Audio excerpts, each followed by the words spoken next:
La pena no la pena de muerte, pero la cadena perpetua. Digamos, yo ahorita estaba teniendo ese debate mental conmigo mismo. La reinserción social de, por ejemplo, un pedófilo como Jeffrey Epstein. ¿Qué cartas se toman ahí? Personalmente, nada más con una respuesta rápida, se me dificultaría muchísimo pensar que una persona y un animal como lo es Jeffrey Epstein pudiera tener una reinserción social. Mira, es sumamente complejo el tema, ¿no? Pero evidentemente, cuando una persona comete un delito es porque también fue víctima. Si tú seguramente estudias la vida de Jeffrey Epstein, de, ¿cómo se llama la esposa o la pareja? Max. Max, claro. Sí. Si tú le empiezas a rascar, te vas a dar cuenta que cuando eran niños fueron violentados. Lo que te estoy platicando, por ejemplo, de muchos casos que tenemos que están viendo pornografía. Eso es una violencia contra este niño, ¿no? O sea, a este niño, esta niña adolescente. El hecho de la violencia digital, del ciberbullying, de todo esto que puede suceder a través de redes sociales y de videojuegos, hace que los niños, los adolescentes tengan mayores factores de riesgo para después cometer un delito. De nuevo, no estoy justificando, ¿sí? Seguramente si estudiamos este tema, tuvo muchísimos problemas ahí. ¿Qué tenemos que hacer? Tenemos que ir a solucionar esos traumas. Tenemos que ir en el caso de Epstein, ya no se puede porque además ya está muerto, pero ver cuáles eran los traumas que le fomentaban a hacer estos crímenes atroces, ¿no? Ahora, no estoy diciendo que hay una persona que, por ejemplo, Jeffrey Epstein, evidentemente, si no se podían solucionar sus traumas, si no hay un equipo completamente de psicólogos capacitados para poder llegar a esos traumas con procesos psicológicos que puedan resolver esos traumas, pues entonces evidentemente no hay forma, ¿no? O sea, porque va a dañar mucho más a otras personas y tenemos que buscar como sociedad el bien común, ¿no? Pero sí creo que todas las personas cometen delitos, cometen acciones, porque ellos también a su vez fueron violentados. Entonces tienes que solucionar esas violencias de inicio. En el libro se tocan casos. Me parece hay uno de un niño de 9 años que... Ay, ¿qué hacía el niño de 9 años? No me acuerdo, me estoy confundiendo con el de 16. Hay otro de 16, ¿verdad? Bueno, que los dos cometen delitos atroces. No me acuerdo cuál era el que se encargaba de matar niños y algo de una red de órganos, algo así, de grosso modo. Eh, Uno de ellos dos, vamos a suponer, me imagino esa persona pues, estaba en un centro de... ¿Cómo se llama el de menores? Centro de... Centros de internamiento para adolescentes. Que la máxima que te pueden dar es hasta que te vuelves mayor de edad. ¿No? En México la legislación cambió hace algunos años y si cometes la conducta antisocial la conducta tipificada como delito para no meternos en problemas, entre los menores de 14 años no puedes estar ni un año, o sea, no puedes estar ni un día en un centro de internamiento. O sea, sales. Sí, o sea, no te pueden meter a ningún centro de internamiento. ¿Por ¿Qué qué? te hacen? O sea, tendría que haber toda una medida que no existe. Ahí es cuando digo, no puede estar. La ley es muy garante de los derechos humanos, esta ley, pero tendría que tener todas las medidas tenemos que trabajar con los papás, tenemos que trabajar con la escuela para que este niño no vuelva a cometer ninguna conducta antisocial. ¿Qué está pasando? Que la delincuencia organizada está utilizando a los menores de 14 años porque no los van a meter a la cárcel, a un centro de internamiento. Entonces es un problema muy fuerte. Entre 14 y 16 años son 3 años máximo y entre 16 y 18 años son 5 años máximo. O sea, puede haber una persona, ¿qué digo? Yo sé que soy una persona muy diferente de mis 22 a mis 17, vamos a decir unas cosas, pero tampoco soy tan diferente. A lo que quiero llegar con esto es de que una persona puede cometer, no sé, puede matar a 50 personas, puede violar, puede secuestrar, puede montar un cartel, puede ser jefe de plaza y le van a dar 5 años nada más. ¿Estás de acuerdo con eso? O sea, al final sí es una ley que está garantizando que este niño, o sea, el cerebro de los niños, por ejemplo, de los hombres, se deja de desarrollar entre los 25 y los 27 años, dependiendo del autor que se estudie. Y de las mujeres, entre los 21 y los 25 años. ¿Qué quiere decir? Hasta esa edad no podrías ser juzgado como adulto. ¿Por qué? Porque no tienes las mismas capacidades que un adulto, no tienes las mismas herramientas, no tienes la misma forma de ver la vida. El problema actualmente es que sí tienes la misma capacidad simplemente física de cometer un delito, ¿no? Y no existe todo el entorno social, educativo y demás que te equilibre, ¿sí? Al contrario, son más factores de riesgo, más factores de riesgo, ¿no?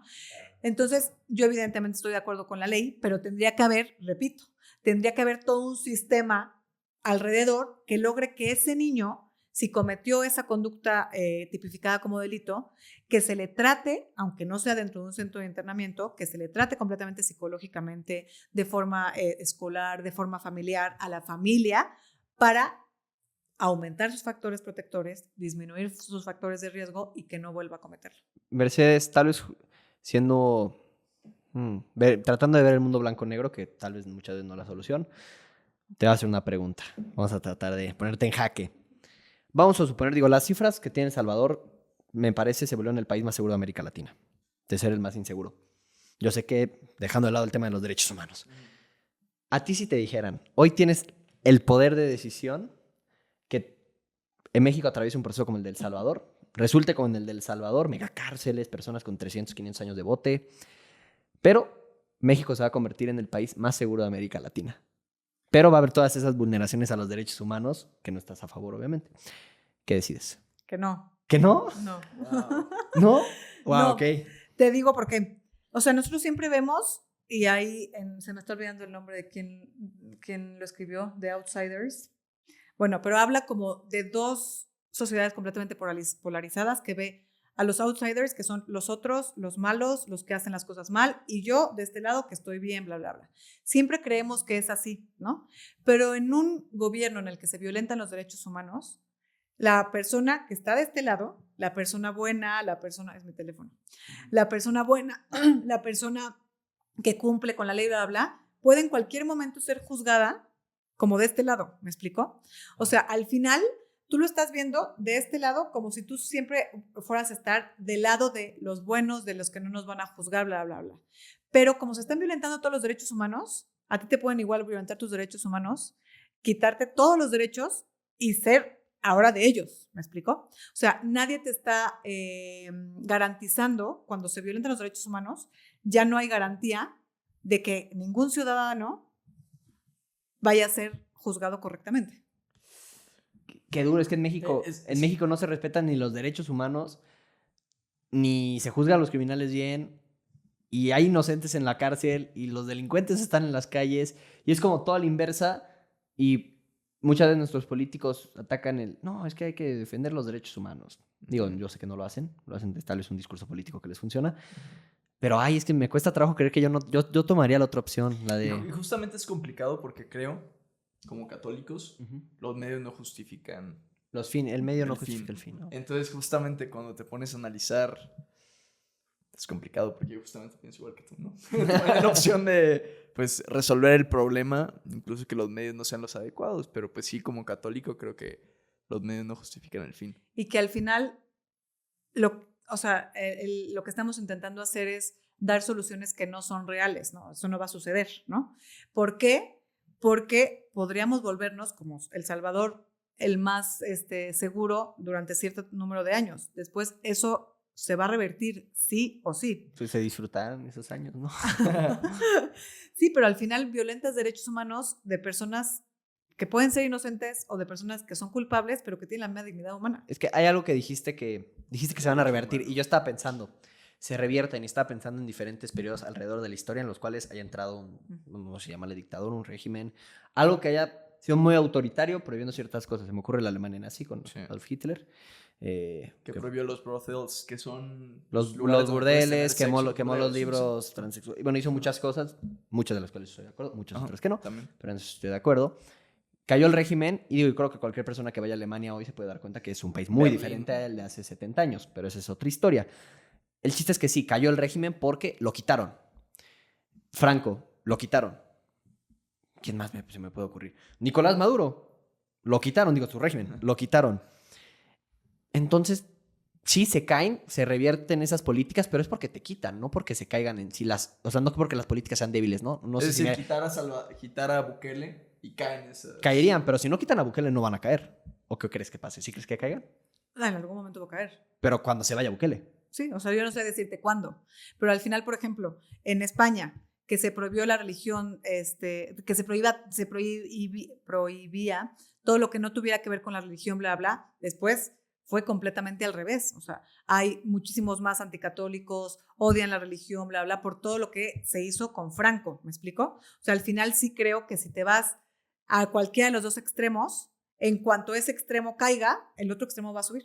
O sea, al final creo y estoy convencida que la historia de la humanidad es en péndulos. Entonces vamos a este péndulo y entonces aquí no se permite nada que no sea católico, bla, bla, bla, y luego nos vamos al otro péndulo y así vamos. Que tiene mucho sentido lo que estás diciendo del péndulo, porque, digo, en el caso de Franco, ¿no? Franco prohibió la masonería, prohibió todo lo que fuera anticatólico. Si cae Franco, caen los nacionalismos a nivel mundial y empieza pues, esta nueva ola de progresismo, la revolución sexual, todo este tipo de cosas.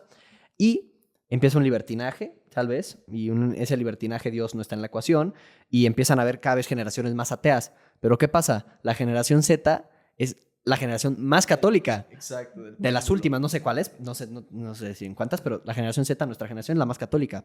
Pero ahí ya es el regreso del Se péndulo. está regresando. Exacto. Nuestra generación es la primera generación en la historia de los Estados Unidos que hay más católicos que protestantes. Entonces, otra vez, Ese péndulo viene fuerte, que se agarren. el péndulo aguas, ¿eh?